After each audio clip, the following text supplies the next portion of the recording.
नमस्कार, मैं हूं आपके साथ रीटा और आप देख रहे हैं भीमसेना। आज हम अंबेडकर या फिर अंबेडकर से रिलेटेड किसी मुद्दे के बारे में बात नहीं करेंगे। आज का मुद्दा थोड़ा अलग है क्योंकि आज बात उसकी होगी जो दिल्ली में तड़क और भड़क दोनों रहा है। दरअसल नए साल की रात दिल्ली में कुछ ऐसा हुआ कि पूरी दिल्ली कांप उठी। आज हम भीमसेना पर दिल्ली के मुद्दे की बात इसलिए कर रहे हैं क्योंकि बात यहाँ एक दलित की बेटी की है। एक बेटी को 11 से 12 किलोमीटर तक किसी चलती हुई गाड़ी ने रगड़ती रही और वो लड़की मर गई। सोचिए कितना भयावह वो मंजर होगा जब कोई जिंदा लड़की किसी गाड़ी के टायर में फंस जाती है और उसको वो गाड़ी 11 से 12 किलोमीटर तक रगड़ती ही और घसीटती रहती है। बहुत ही उलझा हुआ केस और सुलझते जैसे जैसे इसके पेच जा रहे हैं वैसे वैसे केस और ज्यादा पेचीदा होता जा रहा है। कल एक केस सामने आया निकलकर कि एक लड़की जो 20 साल की है, लड़की का नाम अंजलि है। 20 साल की लड़की अपने घर से अपनी माँ से बोलकर निकली कि माँ, मेरा इवेंट है और मैं इवेंट करने के लिए जा रही हूँ। लगभग रात के 6-7 बजे शाम की लड़की अपने घर से निकलती है और अपनी माँ को बताकर निकलती है कि कोई इवेंट है, क्योंकि लड़की एक इवेंट मैनेजमेंट की जॉब से ताल्लुक़ रखती है जिसमें शादी ब्याह वाले सारे कामकाज को लड़कियाँ देखती हैं और लड़के भी ये सारा काम करते हैं। तो वो लड़की भी उसी प्रोफेशन से बिलोंग करती थी। तो आम सी बात है कि सारी पार्टीज़ और ये शादियाँ तो रात को ही होती हैं। तो लड़की अपने घर से यही बोल के निकली। लगभग रात के 9 बज रहे थे जब लड़की की माँ ने उससे बात की तो लड़की ने कहा कि माँ, मैं आज घर लेट से आऊंगी क्योंकि अभी काम खत्म नहीं हुआ है। लड़की की माँ ने बोला कब तक आओगी? तो लड़की ने बताया कि शायद मुझे सुबह ही हो जाएगी। फिर लड़की की माँ ने रात के 10 बजे लड़की को दोबारा कॉल लगाया। जब दोबारा कॉल लगाया तो नंबर स्विच ऑफ आया। तो माँ ने सोचा कि वैसे भी लड़की काम में बिजी होगी तो डिस्टर्ब करना ठीक नहीं है। माँ जो कि सुल्तानपुरी में रहती है, लड़की सुल्तानपुरी से बिलोंग करती है और वहीं की रहने वाली है। उसकी माँ बहुत ज़्यादा बीमार है, दोनों किडनियाँ ख़राब हैं। घर में 6 भाई बहन हैं लड़की को मिला करके। लड़की की माँ की तबीयत वाकई बहुत ख़राब थी। उन्होंने दवाई ली और वो दवाई लेके सो गई। जब वो सुबह उठी तो सुबह उनके पास लगभग 6-7 बजे करीब एक कॉल आता है कि आपकी लड़की कहाँ है? तो माँ ने जवाब दिया, मेरी लड़की काम से गई थी और वहीं होगी और आती ही होगी घर, लगभग सुबह का वक्त हो गया है। अब लड़की घर नहीं पहुंची थी। माँ ने पूछा, आप कौन, आपको किससे बात करनी है? तो सामने से आवाज़ आई कि आप पुलिस स्टेशन आ जाइए, आपकी लड़की का एक्सीडेंट हो गया है। अब माँ घबरा गई। उन्होंने कहा कि मेरी तो तबीयत खराब है और मैं इस अवस्था में भी नहीं हूँ कि मैं खुद से आपके पुलिस स्टेशन तक भी आ पाऊँ। तो वहाँ से गाड़ी आती है और माँ को लेके पुलिस स्टेशन तक जाती है। पुलिस स्टेशन में लड़की की माँ को लगभग 1-2 घंटे तक बिठाया जाता है और उसकी माँ को ये इत्तला नहीं दी जाती कि उसकी बेटी के साथ क्या हुआ है, कैसे उसकी बेटी के साथ ये एक्सीडेंट हुआ और उसकी बेटी की हालत अब कैसी है। उसकी माँ अपने भाई को फ़ोन करती है, यानी कि अंजलि के मामा को फ़ोन करती है और घर से बुलाती है कि अंजलि के साथ एक्सीडेंट हुआ है, आप यहाँ आ जाओ, यहाँ पर मुझे कोई कुछ बता नहीं रहा। लड़के के मामा जब पुलिस स्टेशन पहुँचते हैं तो लड़की के मामा और माँ को बताया जाता है कि आपकी लड़की की मृत्यु हो चुकी है एक एक्सीडेंट के चलते। अब बात ये समझते हैं कि आखिर पुलिस को वो डेड बॉडी मिली कैसे। जब अंजलि अपने काम में व्यस्त थी, वो अपने काम से गई हुई थी और शाम का उसका इवेंट था, पूरी रात उसने वहाँ रुकना था, तो आखिर ऐसा क्या हुआ कि पुलिस को डेड बॉडी मिलती है और ऐसी डेड बॉडी मिलती है, ऐसी हालत में मिलती है कि उसके शरीर के कई हिस्से क्षत विक्षत हुए होते हैं। ये रूह कपा देने वाली स्टोरी है अगर आप इसकी गहराइयों में जाएंगे और इसको समझेंगे तो। दरअसल हुआ क्या, 3:15 के करीब एक चश्मदीद, इस पूरे वाक्य का एक चश्मदीद गवाह जिसका नाम दीपक है, उसका फ़ोन पुलिस को जाता है। 3:15 के करीब पुलिस को वो फ़ोन करके कहता है कि एक गाड़ी है ग्रे कलर की बलेनो, उस गाड़ी के टायर में एक लड़की फंसी हुई है और वो गाड़ी चलती ही जा रही है। आप सोचिए, एक जिंदा लड़की किसी गाड़ी के टायर में फंसी हुई है और वो गाड़ी चलती जा रही है। वो गाड़ी का चलना जो शुरू हुआ था, हम आपको बता दें कि गाड़ी का चलना शुरू हुआ था कृष्ण विहार से, सुल्तानपुरी के कृष्ण विहार से उस गाड़ी का चलना शुरू हुआ और कांझावाला तक वो गाड़ी रुकी नहीं। उस डेड बॉडी के साथ, उस लड़की के साथ वो गाड़ी आगे बढ़ती ही चली गई। चश्मदीद का दोबारा पुलिस को फोन आता है 4 बजे, पुलिस के पास दोबारा फोन पहुंचता है कि कांझावाला पर एक लड़की की डेड बॉडी मिली है। ये चश्मदीद दूसरा था जिसने 4 बजे कॉल किया। पुलिस के पास 2 हिंट जाती हैं, लेकिन इस बीच पुलिस का जो रिएक्शन रहता है या एक्शन रहता है वो 0 नील था।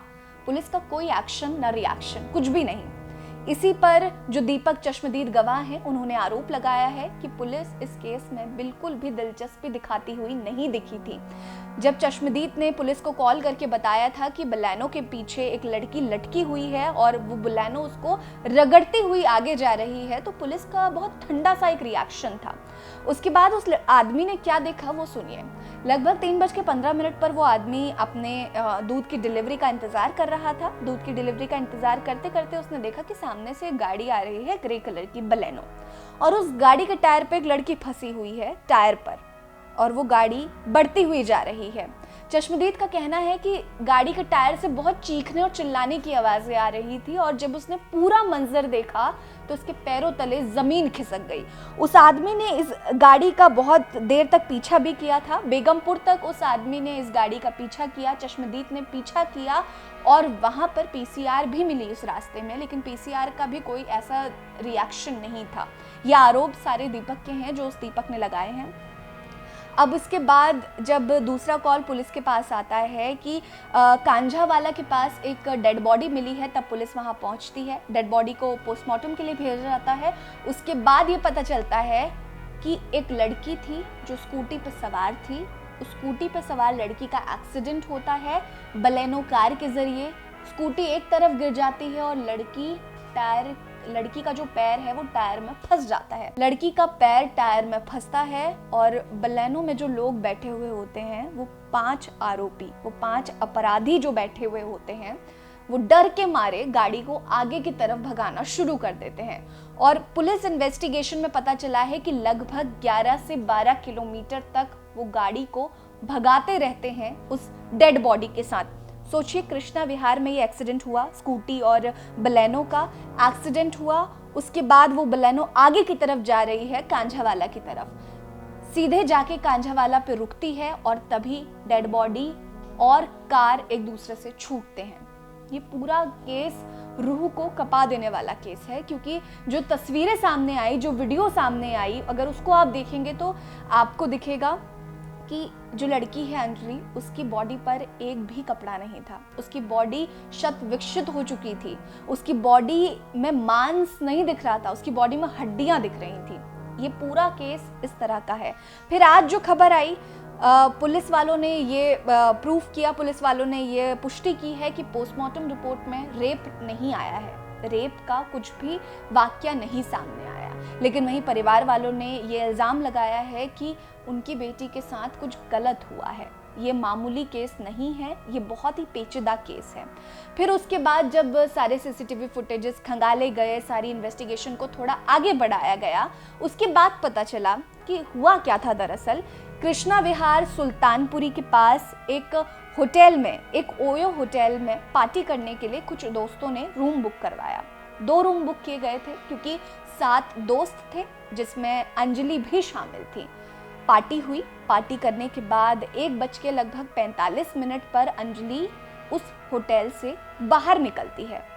सीसीटीवी फुटेज में खुलासा हुआ है कि स्कूटी पर अंजलि के साथ एक और लड़की सवार थी, लेकिन एक्सीडेंट तो सिर्फ अंजलि का हुआ।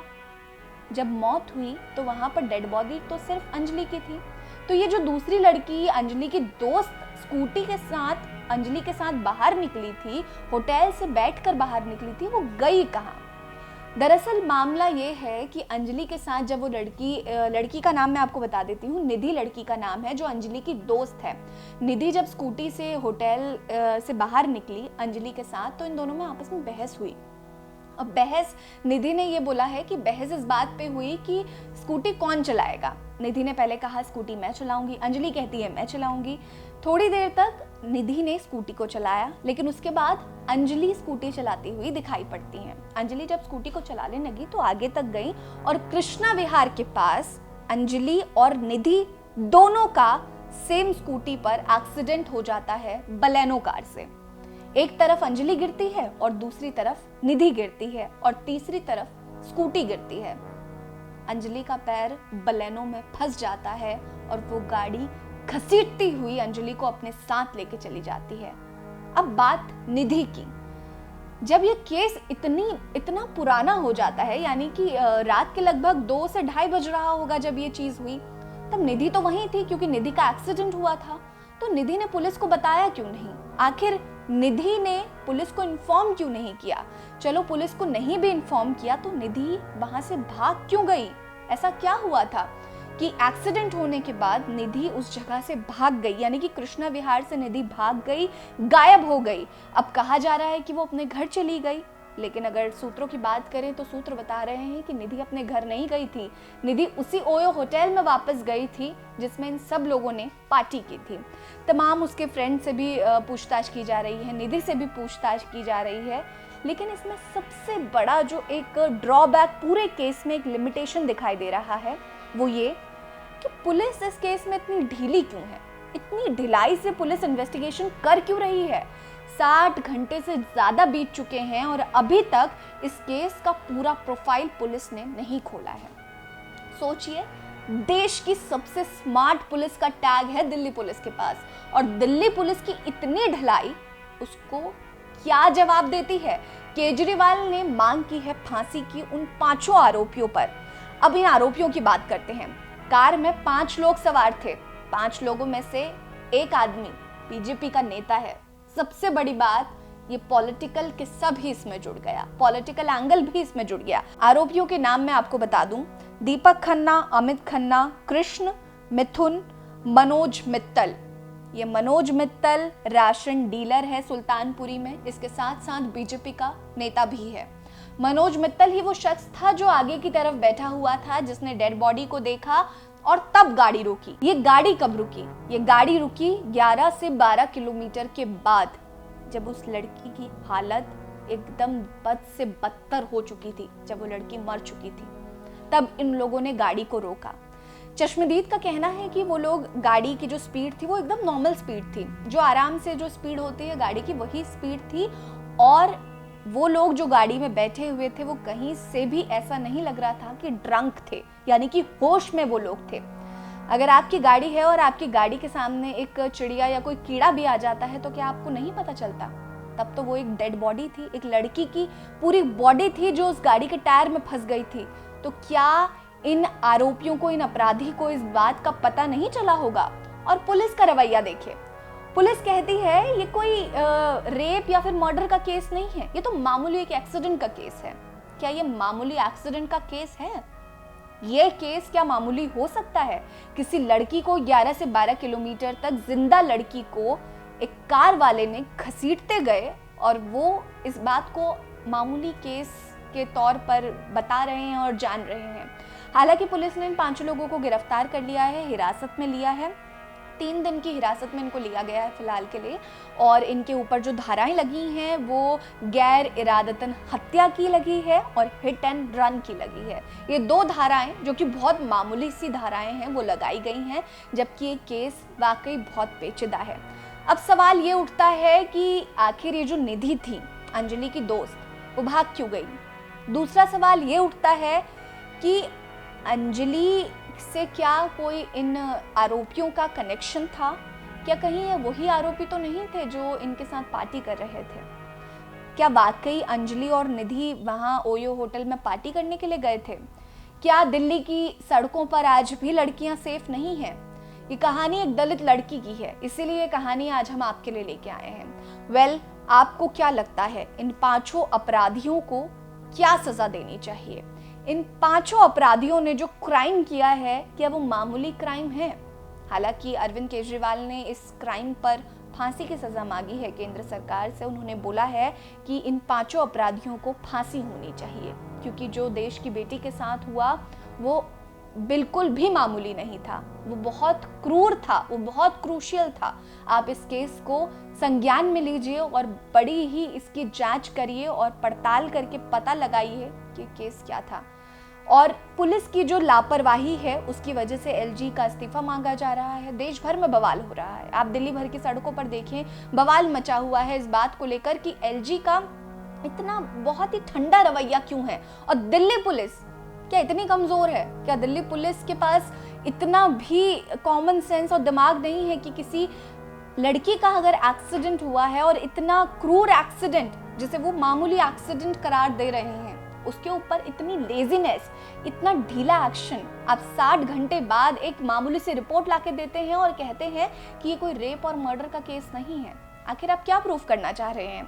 गृह मंत्रालय की तरफ से एक कॉल आईपीएस ऑफिसर को आता है, एक लेडी आईपीएस ऑफिसर को इसका जिम्मा दिया जाता है कि जल्द से जल्द गृह मंत्रालय को सारी की सारी रिपोर्ट सौंपी जाए इस केस से रिलेटेड। आप इस बात पर क्या कहेंगे कि इन आरोपियों को क्या सजा हो? हमें कमेंट सेक्शन में कमेंट करके जरूर बताइएगा। बने रहिए हमारे साथ। नमस्कार।